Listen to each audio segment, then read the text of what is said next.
सभी को नमस्कार। आप सबका वेलकम है ऑन माय यूट्यूब चैनल जिसका नाम है साहिल मलिक व्लॉग्स।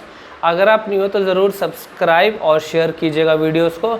आज का सेशन रहेगा हम हेजिटेशन को कैसे रिड्यूस कर सकते हैं और अपनी क्लैरिटी को कैसे इम्प्रूव कर सकते हैं। अब देखो, दो वर्ड्स हैं और दोनों ही बहुत ज़्यादा इम्पॉर्टेंट हैं इन केस ऑफ स्पीकिंग की अगर मैं करूं बात, तो सबसे जो नेगेटिव वर्ड अगर हम यूज़ करें वो होता है हेजिटेशन, और जो पॉजिटिव वर्ड है जो सबकी एक्सपेक्टेशन होती है, चाहे वो कोई भी केस हो, स्टैमरिंग, स्टटरिंग या मिस आर्टिकुलेशन, तीनों के अंदर हर इंसान को क्लैरिटी की रिक्वायरमेंट रहती ही रहती है। अब देखो, वो क्लैरिटी आएगी कैसे?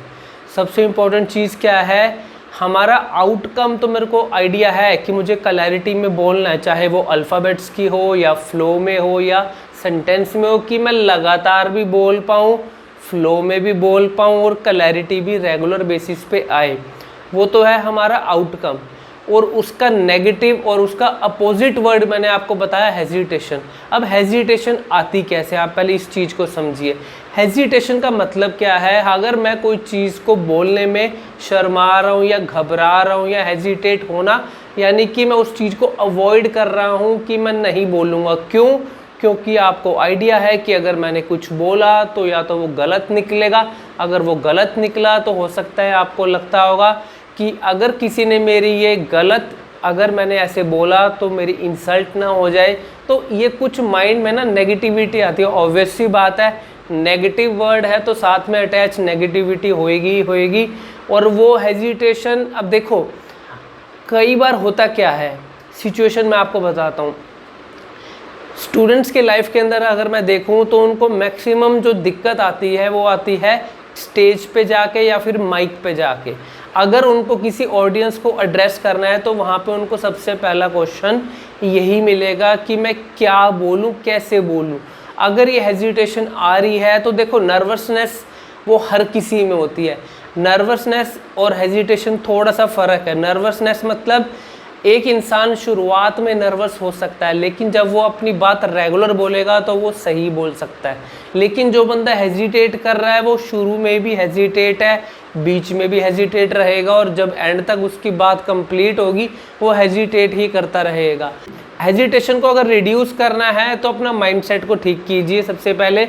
और जब आपका माइंडसेट ठीक हो जाएगा फिर आपको फोकस ये करना है कि मुझे क्या बोलना है। आपके पास आपका मैटर आपके सामने होना चाहिए, और जब मैटर सामने होगा तो आई कांटेक्ट सबसे इम्पॉर्टेंट है। और एक चीज़ का हमेशा ध्यान रखिए, मैं सबसे इम्पोर्टेंट चीज़ हमेशा बोलता हूँ कि अगर मैं कुछ भी बोल रहा हूँ, थोड़ा सा ना इस चीज़ के ऊपर अटेंशन देने की ज़रूरत है। अगर मैं कुछ भी बोल रहा हूँ, if I am speaking anything, तो सबसे पहले वो हेयरिंग कहाँ जाएगी? To myself only. वो चीज़ सबसे पहले मुझे ही सुनाई देगी। हम सोचते हैं कि मैं कुछ बोल रहा हूँ, कई बार आपने ऑब्जर्व भी किया होगा कि हम कुछ बोलते हैं और हमें अपने आप को ही लगता है यार मैंने सही नहीं बोला। वो क्यों? क्योंकि वो आवाज़ सबसे पहले आपको ही सुनाई दी। तो इसीलिए कॉन्फिडेंस होना चाहिए, जो बात मैं बोल रहा हूँ वो सही से बोल रहा हूँ या नहीं।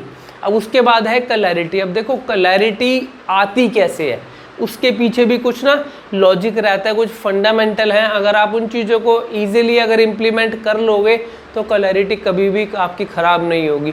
सबसे इम्पॉर्टेंट है स्पीड का ध्यान रखना, वॉल्यूम का ध्यान रखना। उसके बाद आता है, जब स्पीड और वॉल्यूम का बैलेंस मेंटेन होता है, नॉर्मल और हाई का, फिर उसके बाद हम करेंगे बात क्लैरिटी के लिए फ़्लो। आपका फ़्लो कितने रेगुलर वे में आप अपनी बात को बोल पा रहे हो। अगर मैं अपनी बात को रेगुलर बोल पा रहा हूँ और कितने सेकंड्स का ब्रीदिंग लेवल है मेरा, जब ये कुछ थोड़े से अगर इन चीज़ों पे अटेंशन दोगे ना तो आपका फोकस, पता है, एकदम क्लैरिटी सही से निकलेंगे आपके अक्षर। जो मिस आर्टिकुलेशन वाले लोग होते हैं ना, जिनके अक्षर साफ नहीं है, अगर वो सिर्फ स्पीड और वॉल्यूम का बैलेंस बना लेना तो जो अक्षर आज भी खराब है, आज भी, वो चाहे र हो, ल हो, कोई भी हो, ये मैटर नहीं करता क्या अक्षर खराब है। लेकिन अगर आप आज से ही इस चीज़ को फॉलो कर लेते हो तो आपकी क्लैरिटी आज से ही 50% से ऊपर ही आपको इम्प्रूवमेंट दिखेगी इन द सिंगल डे।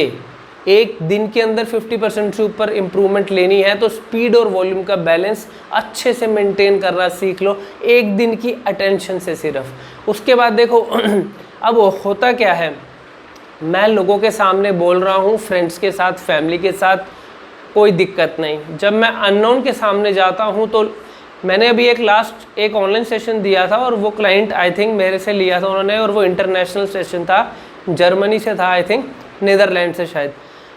तो वो इंटरनेशनल सेशन के अंदर देखो हुआ क्या, उस इंडिविजुअल को लगता था कि मेरी र में जो मेरे को है ना आर साउंड, मेरे को उसमें दिक्कत है। तो मैंने जब उसका इंट्रोडक्शन लिया, उसने रिलैक्स मोड में बोला, सब कुछ बताया, तो जब मैंने सब कुछ सुना, ऑब्जर्व किया, तो मुझे पता लगा उसके किसी अल्फ़ाबेट में दिक्कत तो है ही नहीं।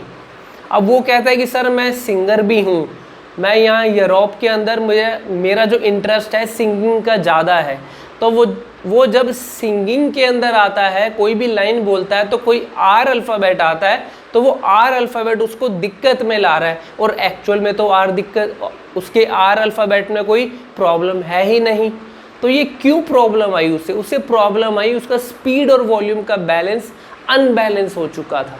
अब जैसे ही उसको मैंने हल्का सा मोल्ड करके दिखाया लाइव सेशन में, तो उसको लाइव रिजल्ट दिखा, उसको अच्छा फील हुआ कि सर मैं ये मिस्टेक कर रहा था। लोगों को अपनी गलती तो पता नहीं कि मैं कहाँ गलती कर रहा हूँ, बस ये सोचते हैं मैं बिल्कुल सही हो जाऊँ। तुम अपनी वीकनेस को पहले स्ट्रेंथ बनाओ। जब तुम्हारी वीकनेस स्ट्रेंथ बनेगी तो तुम्हारा आउटकम मोर देन एक्सपेक्टेशन होगा आपके, और आपको बहुत मज़ा आएगा। लाइव सेशन में लाइव रिजल्ट लोग ले रहे हैं, तो आप क्यों नहीं, तो आप भी लेके देखिए एक सेशन।